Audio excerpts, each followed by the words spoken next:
Well, welcome to Bevington Farm.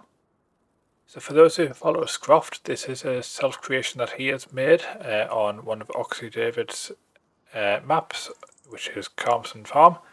So he has created his own farm on here and shared that for PC players. It's not console compatible, so unfortunately if you're on console, this is not for you. So I've decided to take a gander, download it and see what it's like. Now I've swapped out the T7 that Scroft gives us for a modded version, only because it has a fancier sounding horn and it has a reversing beep. So bar that, it's pretty much the same. I may have also elected to give myself the highest power version. I think Scroft gave us a 230 and I've got this one maxed out in the 300 range. So that's where I've leveled that. Bar that, I've left the map pretty much the same. So we are going to have to literally start with practically nothing. Equipment wise, we have the tractor. That is it. Farm wise, we have an ample sized farm. So if I just go to the map, like I said, Scroft has created all this. So all of these are grass fields that are owned by us. And then these fields here are the arable fields that he has created as well. So it looks like it's on plots 29 and 28. So for Carmerston, if you're familiar with Carmerston, it's a big small map. So there's not many fields, but they are humongous and it takes some considerable time. The starting farm, you get, I'm trying to think what you get now. I think you get 5, 10, possibly even 7. So yeah, so either way, you get a fair bit of land and they are quite decent sizes. So what Scroft has done is break down each of this plot into smaller, more manageable tasks for what would be traditionally UK-based small machinery. I like that. He's gone a bit OTT with the cows. There's only 4 cow barns, but there's a lot of triggers. So yeah, and equally, he's very trigger happy with gates. So there's a lot of gates. I've put store deliveries on, which is why the icon's there. Don't know why there's a shop icon there, if I'm honest. That's oh, put down a vehicle workshop. Okay, that's what that is. So I put that down as well. I wasn't quite sure whether Scroft had put a vehicle workshop down. So I had a quick glance, couldn't see one, place one there. Didn't realise it had a shop icon. Interesting. Yeah. So I've got store deliveries on partly because the store is way over here and it's a mammoth drive. So I think early on I'm going to cut out a bit of the to and fro travelling time, and as we start purchasing the initial equipment it'll spawn here. Going forward I might take that off and then we'll resume back at the store, but for now I think we just focus on our little corner of the world. So first things first, I have had a quick glance. In the store we have a windrower. Not that we need a windrower just yet, but it's a massive discount. We have a budget of 350,000. We do have quite a hefty loan. Let's have a look. What is the loan?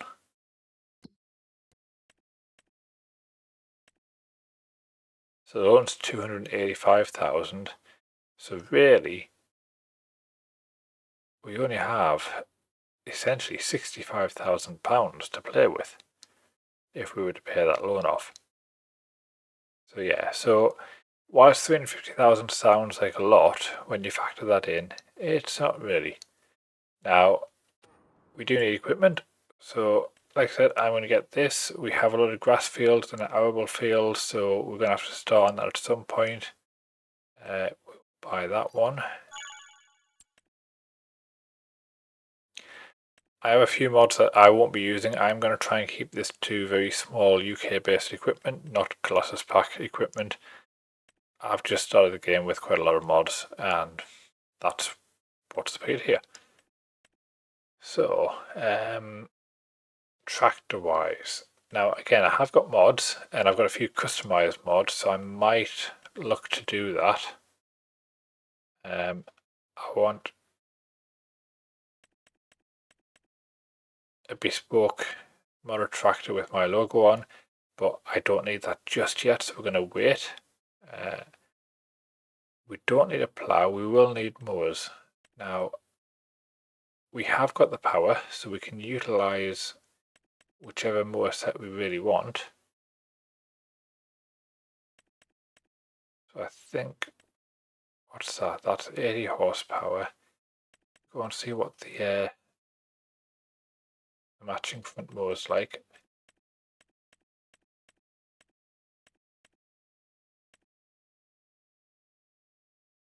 So that's the mod.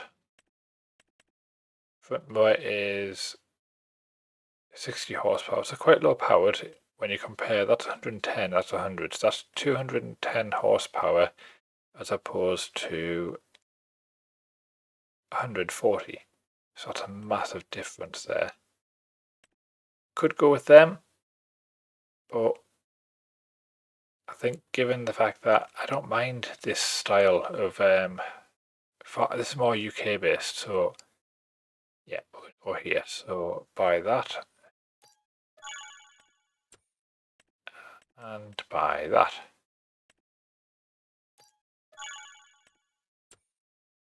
Like I said, we have a windrower.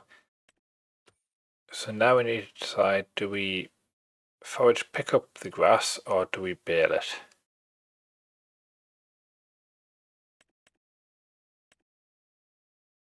I don't really like doing silage clamps, if I'm honest. So I think we consider looking at bales. Again, I've got the John Deere one slightly modded to my preferred colours. So I might use that to bale wrapper. I think I should have the mod that allows me to turn the wrapper function off. The negative to this is at 125 centimeter bales. Now, someone else on a different, I haven't got it actually activated, but on a different video made a comment that there's another round baler that does slightly larger bales, but you can customize it to different brands. Yeah, it's not on here. Right, I think we go for this as well. We're obviously going to put the Mr. Dexxx logo on because that's the whole reason for doing that.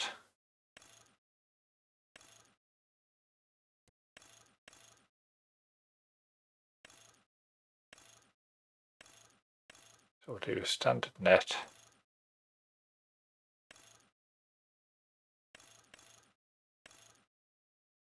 I'm almost certain as well there was a mod recently that dropped that would give you more bale wrap colours. I'm going to have to look at that because these are all quite bland. We'll go with dark green for now. And happy with that. So buy that too. Now I better go and get these, otherwise some of these items might actually store at the actual store.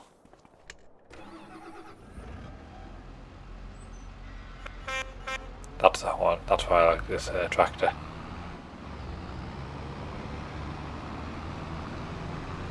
I also put narrow tyres on this one. I'm not sure if that was a wise or unwise decision. And I'll be honest, I couldn't remember if Scroft put narrow tyres on the one that he'd selected.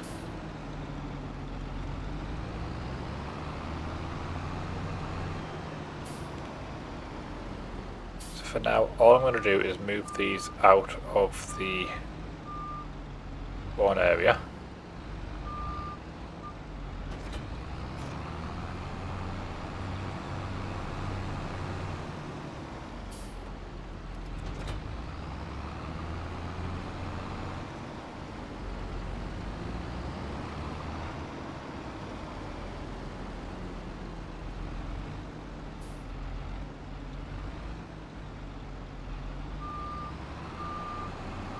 Very badly lined up there.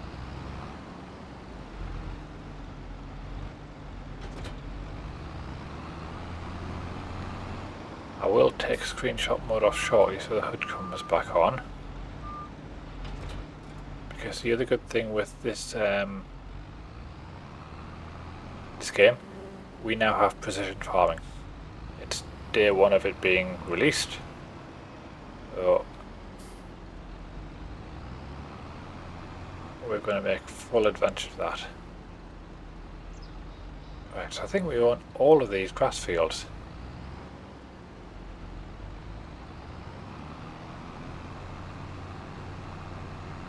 I think we start here, is my plan.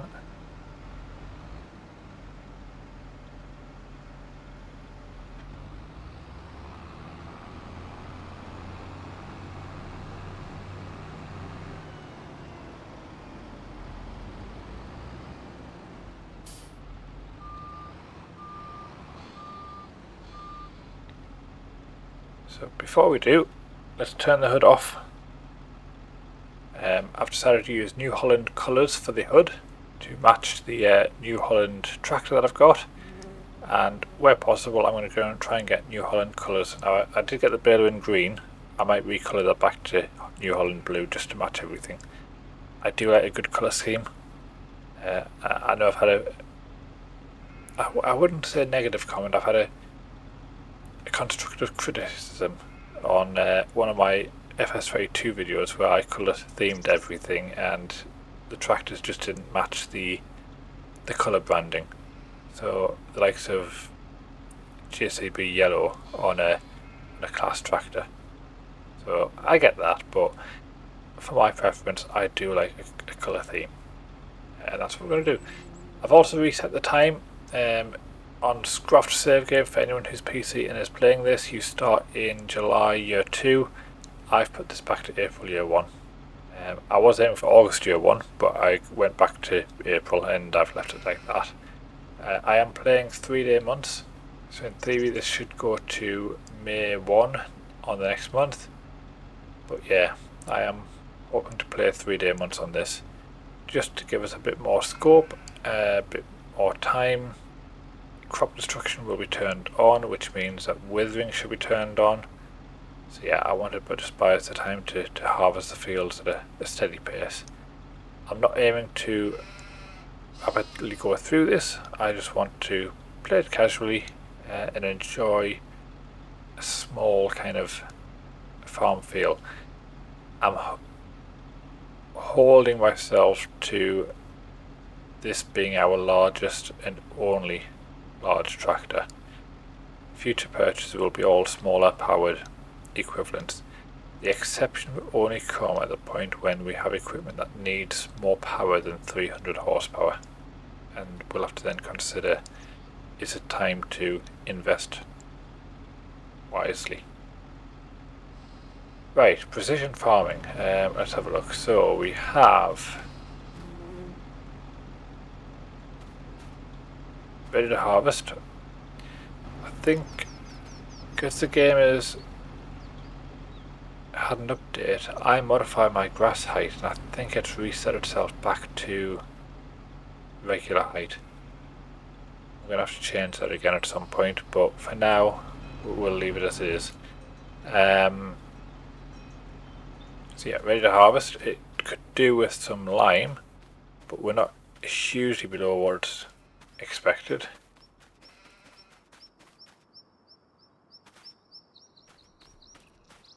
Oh, that one seems to match.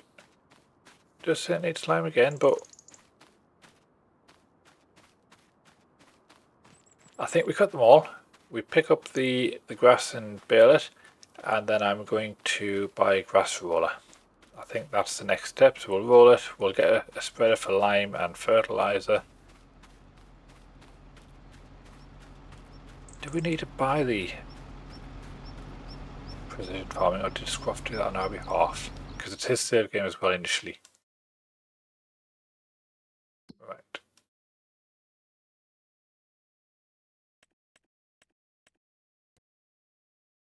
I think he's already bought the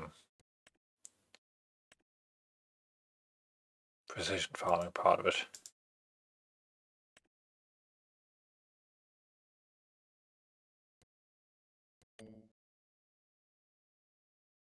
Yes, he's already got the samples.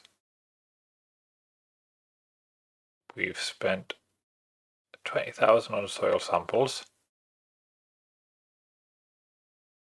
4,000 on fertilizer,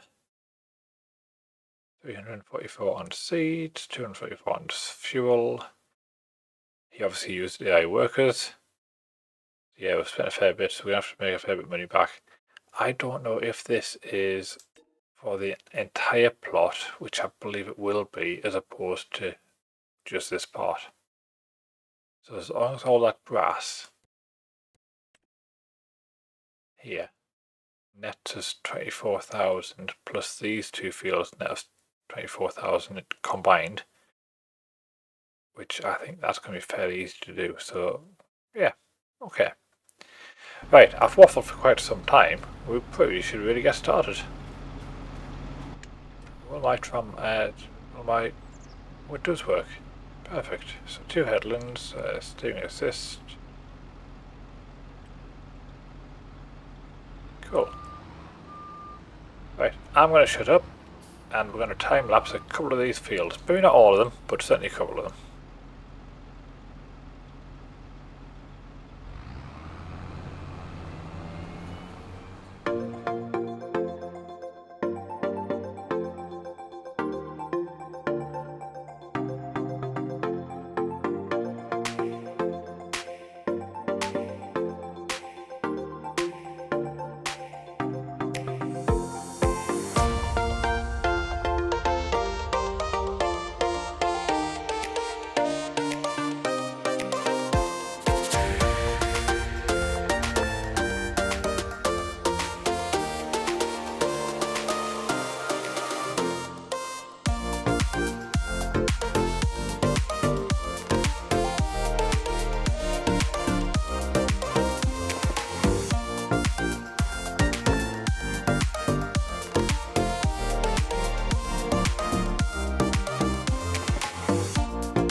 Well, that is the fields cut, windrowed and baled. We have 49 bales, and I also recoloured the baler to match the New Holland.